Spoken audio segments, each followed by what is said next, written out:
তো আজকের এই ভিডিওটা একটু ইন্টারেস্টিং, কারণ মজা, হাসি, ফান, বেদনা সবই আছে এটার ভিতরে।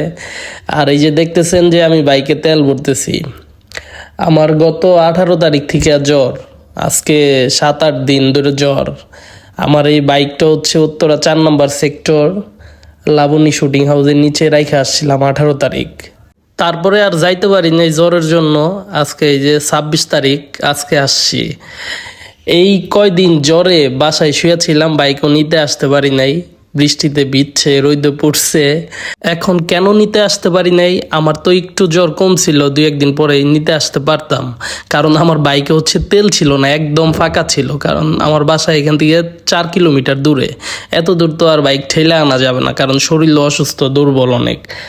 তো আমার মানে 32 জন বাইকারকে, হ্যাঁ আমার মনে আছে 32 জন বাইকার আমার পরিচিত, ভাই, বড় ভাই, বন্ধু, এরকম সবাইকে নক দিছি তেলের জন্য। সবাই খালি বলে নাই নাই। এর ভিতর হচ্ছে 5-6 জন খুব কাছের, তারা হচ্ছে একদম বন্ধু বলেন, ভাই ব্রাদার বলেন, এরকম ফুল ট্যাঙ্কি করতেছে, ভিডিও করতেছে, দেখাইতেছে।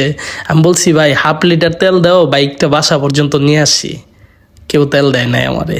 আজকে এই যে 26 তারিখ, 8 দিন পরে বাইক নিতে আসছি, আর তেল কোথায় পাইলাম, তাই তো? তেল হচ্ছে আমার মামা প্রাইভেট কারে আনছিল, ওই প্রাইভেট কার থেকে নামায়া 5 লিটার তেল এই যে ভরলাম।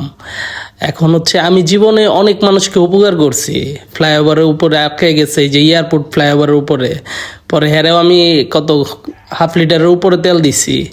আরেক দিন হচ্ছে আপনার ওই কুড়িল বিশ্ব রুটের আগেই কর্মীটলার ওই দিকে এক বাইকার আটকাই গেছে, তাকে আমি 1 লিটার তেল দিছি। মানে এরকম।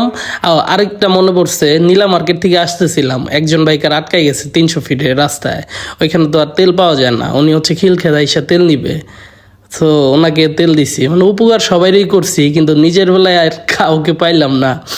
মানে এই জিনিসটা খুব মনে থাকবো আমার। খুব কষ্ট পাইছি মানে কাছের মানুষদের উপরে, যে আমার 1/2 লিটার তেল দিলে কিন্তু বাইকটা বাসা পর্যন্ত নিয়ে যেতে পারতাম।